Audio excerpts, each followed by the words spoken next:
भारत में एक पर एक क्रिमिनल का इतिहास रहा है, पर ये कहानी है उस शख्स की जिसका नाम सुनते ही लोगों के रोंगटे खड़े हो जाते हैं। हिंदुस्तान का सबसे बड़ा डॉन, जिसको न सिर्फ इंडिया बल्कि अमेरिका और इंटरपोल तक की पुलिस पिछले 40 सालों से ढूंढ रही है। 1980s के बाद हिंदुस्तान में जब भी किसी डॉन का जिक्र होता है, उसका कंपैरिजन एक ही इंसान से कराया जाता है। दाऊद इब्राहिम के रास्ते पर लॉरेंस बिश्नोई गैंग भी दाऊद इब्राहिम के नक्शे कदम पर चल रहा है। आ गया है नया डॉन। उसके काम करने का तरीका underworld don Dawood Ibrahim. A man, the most wanted criminal is not just in India but also in US। ये एक ऐसा क्रिमिनल है जिसका नेट वर्थ 50,000 करोड़ से भी ज्यादा की है। वो एक गली के छोटे से ठग से गैंगस्टर बना, गैंगस्टर से एक क्रिमिनल और एंड में एक टेररिस्ट बन गया, जो आज कई देशों के अंदर एक्टिवली इन्वॉल्व है। This is the story of the face organised crime in India. This is the story of the biggest terrorist, Dawood Ibrahim Kaskar. Terrorist, drug lord, underworld don from Dongri, Dawood Ibrahim. The Supreme Court delivered its final verdict in the case, indicting Dawood Ibrahim, his brother Anis Ibrahim and Tiger Memon for being the archers who planned the deadly blast. Dawood Ibrahim is a don whose empire spreads not just across the subcontinent but in several parts of the world. My main focus was on Dawood Ibrahim, the boss of the Mumbai organized crime syndicate, the D Company. Maharashtra के एक छोटे से कस्बे में एक साधारण से कुकाली Muslim family में जन्मा दाऊद इब्राहिम कासकर। उसके पिता इब्राहिम कासकर महाराष्ट्र पुलिस में थे और अपने बेदाग ईमानदारी के लिए मशहूर थे। लेकिन ये ईमानदारी एक दिन दाऊद की नफरत की सबसे बड़ी वजह बनने वाली है, ये इब्राहिम कासकर को शायद मालूम था। डोंगरी की गलियों में दाऊद का बचपना बीता।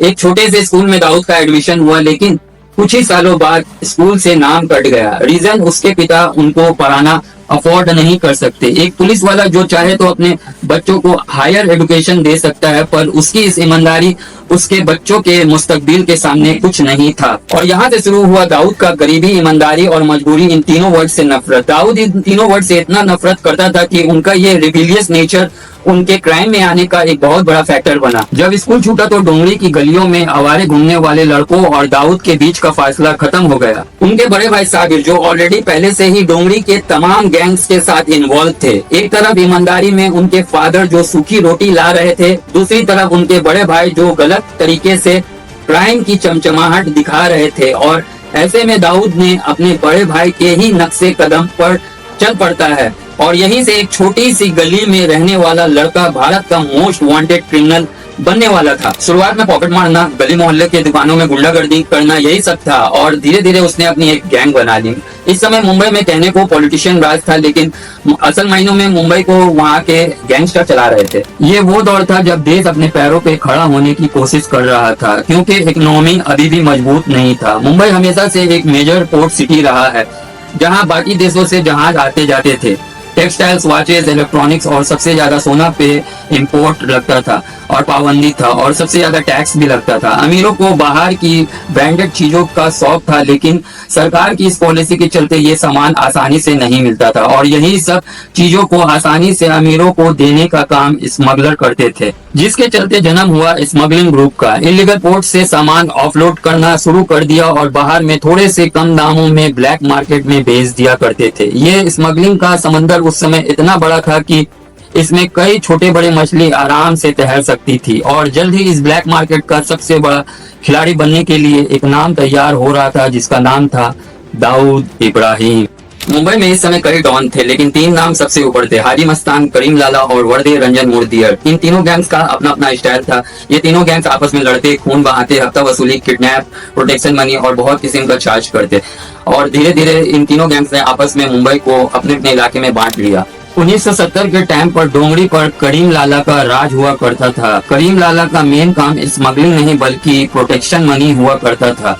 डोंगरी करीम लाला के नाम से कांपती थी, लेकिन फिर वही गलियों में एक नया नाम उभरने लगा, दाऊद इब्राहिम। उसका बढ़ता कद देखकर करीम लाला ने अपने लड़कों को भेजकर दाऊद के ग्रुप के दो लड़के अबू बकर और एजाज को बीच सड़क में पिटवा दिया और ये बात दाऊद के ईगो को हर्ट करने लगी and he decided to take revenge.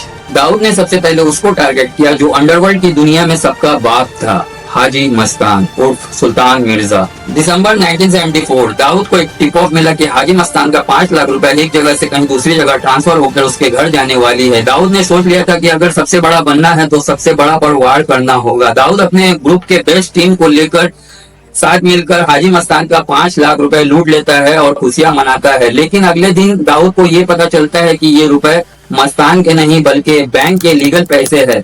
अब एक क्रिमिनल का ब्लैक मनी को लूटना और एक बैंक का लीगल पैसों को लूटना दोनों में फर्क तो है। मामला सीधा क्राइम ब्रांच तक पहुंच जाता है और इस केस को सॉल्व करने की जिम्मेदारी पुलिस की एक टीम के पास जाती है, जिसमें दाऊद के पापा इब्राहिम कासकर भी थे। दाऊद के फादर इब्राहिम कासकर को जब ये पता चला कि इस पूरी रॉबरी में उनका छोटा बेटा दाऊद का भी हाथ है, तो वो खुद दाऊद को ढूंढकर घर ले जाकर बेड से इतना मारा कि दाऊद अधमरा हो जाता है। इब्राहिम कासकर के लिए उनकी ईमानदारी उनके खून से बढ़कर था। दाऊद को पकड़कर सीधा थाने ले जाता है, पर ये नहीं जानता है कि इनकी ये ईमानदारी दाऊद के काम आने वाली है और उसे वर्ल्ड लेवल का टेररिस्ट बनाने वाली है। अब कुछ सोर्सेज से ये पता चलता है कि दाऊद ने पुलिस के सामने ये बताया कि वो पठान गैंग से बदला लेने के लिए ये सब किया। पुलिस ने दाऊद के ऊपर रॉबरी केस तो लिखा, पर एक ऑफर भी दाऊद को दिया कि अगर तुम जेल और पुलिस से बचना चाहते हो तो पठान गैंग का सफाया करना होगा, जिससे दाऊद के चेहरे पर एक हल्की सी मुस्कान आई। यही तो मैं करना चाहता हूँ। और यहीं से मुंबई में अंडरवर्ल्ड गैंग वार का एक नया सिलसिला शुरू हुआ। 1980s आते आते मुंबई का सबसे बड़ा डॉन हाजी मस्तान ने खुद से रिटायरमेंट ले लिया। अब मुंबई में हुकूमत करने के लिए एक नया चेहरा चाहिए था। मुंबई के अंडरवर्ल्ड गैंग्स में जितना दम था वो खेल में उतर पड़ता है, और अब मुंबई मैदान उसका होना था जो जितना जिगरा रख सकता है। और इस पूरे गैंग वार में दाऊद का बड़ा भाई, जिन्होंने दाऊद को क्राइम की दुनिया में उतारा था, उसकी भी पूरी तरह मर्डर हो जाती है। दाऊद पूरी तरह समझ चुका था कि उसके भाई का मर्डर करीम लाला के द्वारा की गई है, लेकिन दाऊद ने यहाँ पर गर्मजोशी से काम नहीं लिया, बल्कि शांति से अपना खेल दो अलग अलग दिशाओं में फैला दिया। पहले बाकी बचे गैंग्स का खात्मा करना और स्मगलिंग की दुनिया में अपना कंट्रोल करना। इसी दौरान छोटा राजन ने अब्दुल कुंजू का मर्डर करके अंडरवर्ल्ड की दुनिया में एक बड़ा नाम बना लिया। छोटा राजन का उस्ताद बड़ा राजन को अब्दुल कुंजू ने मर्डर किया था, जिसका बदला लेकर छोटा राजन अंडरवर्ल्ड की दुनिया में एक बड़ा नाम बन गया। क्योंकि बड़ा राजन और दाऊद इब्राहिम पहले से एक दूसरे को जानते थे, इसलिए छोटा राजन दाऊद के डी कंपनी के लिए काम करने लगा। 1986 आते आते दाऊद का मुंबई में अपना एक साम्राज्य खड़ा हो चुका था। पूरा मुंबई में किडनैपिंग, मर्डर, एक्सटॉर्शन और बॉलीवुड की गलियों में सिर्फ दाऊद का नाम था। भाई है तो कोई टेंशन नहीं, पर दाऊद को एक टेंशन मिलना शुरू हो गया, क्योंकि एक तरफ जहां पूरी मुंबई दाऊद के नाम से डरती थी, तो वहीं दूसरी तरफ दाऊद मुंबई पुलिस के नाम से डरता था। दाऊद समझ चुका था कि यहाँ से अब भागना पड़ेगा। 1986 वो आखिरी समय था जब India's most wanted criminal Dawood Ibrahim Hindustan की जमीन पर था। पर इससे दाऊद को और भी ज्यादा फायदा होने लगा, क्योंकि अभी तक दाऊद जो नेशनल क्रिमिनल था, अब इसके बाद वो इंटरनेशनल क्रिमिनल होने वाला था। अब आता है 1990 का दौर। पूरा देश सांप्रदायिक आग में जल रहा था। हिंदू, मुस्लिम, सिख, ईसाई, जात पात यही सब शुरू हुआ था कि मुंबई के अंडरवर्ल्ड में भी इसकी असर दिखने लगी। कोई हिंदू क्रिमिनल को मार गया तो लोगों का कहना है कि हमारे लोगों को मारा जा रहा है। कोई मुस्लिम क्रिमिनल को मारता तो यही सब कहा जाता। अब अंडरवर्ल्ड को धर्म के चश्मे से देखा जाने लगा, और इसी माहौल में छोटा राजन और दाऊद इब्राहिम का भी रास्ता अलग हो गया। सब अपने अपने धर्म के ठेकेदार हो गए। पहले कभी सिर्फ पैसे के लिए किडनैपिंग, एक्सटॉर्शन, मर्डर किया जाता था, अब धर्म के रक्षक बन गए। और इसी दौरान आता है 6 दिसंबर 1992, बाबरी मस्जिद गिराई गई। पूरे देश में हिंसा का माहौल था और मुंबई की हालत इतनी खराब थी कि जो लोग सालों से साथ में रह रहे थे वो एक दूसरे के जान के दुश्मन बन गए। और इसी दंगों में याकूब मेमन और टाइगर मेमन का सब कुछ जल गया। घर, दफ्तर, ऑफिस, काम सब जल गया, और अब इन्हें चाहिए था बदला। 1993 में 12 बम मुंबई में अलग अलग जगहों पे लगाए गए। इस बदला में 12 बम धमाके किए गए, जिसमें कई लोगों की मौत हो गई। चारों तरफ चीख पुकार मच गई। लोग सड़कों पर गिर रहे थे। खून से लथपथ जिंदगी तड़प रही थी। धमाके की डर अब न सिर्फ मुंबई तक रुकी, बल्कि इसका असर इंटरनेशनल लेवल पर देखा जा रहा था। और हर तरफ एक ही नाम था, डी कंपनी, यानी दाऊद इब्राहिम। और यही वजह था कि दाऊद इब्राहिम दुबई को छोड़कर भागा, और अब उसका नया ठिकाना बनता है पाकिस्तान।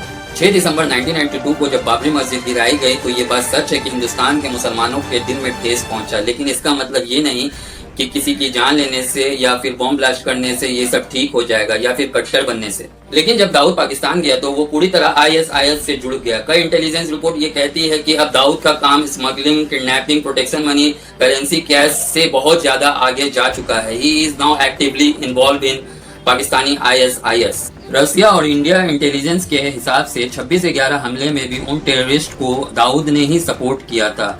अमेरिका की रिपोर्ट के अनुसार दाऊद का कनेक्शन ओसामा बिन लादेन तक था। वो दुनिया का मोस्ट वांटेड टिपर के लिस्ट में टॉप पर था, लेकिन इसके बाद भी वो खुलेआम घूम रहा है। Dawood Ibrahim is never caught by anybody. लेकिन एक टाइम ऐसा भी था जब दाऊद इब्राहिम खुद को इंडियन गवर्नमेंट के आगे सरेंडर करना चाह रहा था। कई रिसोर्स के अनुसार दाऊद ने इंडिया के कई लॉयर के साथ संपर्क किया और अपने 3 शर्तों के साथ सरेंडर करना चाहा। पहला कि वो मुंबई के आर्थर जेल में नहीं कैद होगा क्योंकि उसकी जान को खतरा है। दूसरा, 1993 का बम ब्लास्ट का केस उस पर नहीं डाला जाएगा। और तीसरा कि पुलिस उसके ऊपर 3rd डिग्री टॉर्चर नहीं करेगी और उसको हाउस अरेस्ट में रखा जाएगा। लेकिन सरकार ने उसकी इन शर्तों को नामंजूर कर दिया क्योंकि कोई भी टेररिस्ट खुद को अरेस्ट करवाने से पहले खुद को क्लीन चिट कैसे दे सकता है। और कई रिसोर्सेज ये भी बताते हैं कि अगर उसका सरेंडर को एक्सेप्ट कर लिया जाता तो कई बड़े नाम सामने आ जाते, जिसमें सिर्फ दाऊद का ही नहीं बल्कि कई बड़े बड़े नाम भी इन्वॉल्व थे। क्योंकि जब ओसामा बिन लादेन के जैसे बड़े टेररिस्ट ऑर्गेनाइजेशन को अमेरिका पाकिस्तान में घुसकर मार सकती है तो ये दाऊद को क्यों नहीं। लेकिन इन सभी सवालों का एक दूसरा पहलू है, कब तक। पिछले 40 सालों में आज नहीं तो कल सच्चाई सामने आएगी और सच्चाई की हमेशा जीत हुई है और होगी। Till then, love yourself and subscribe.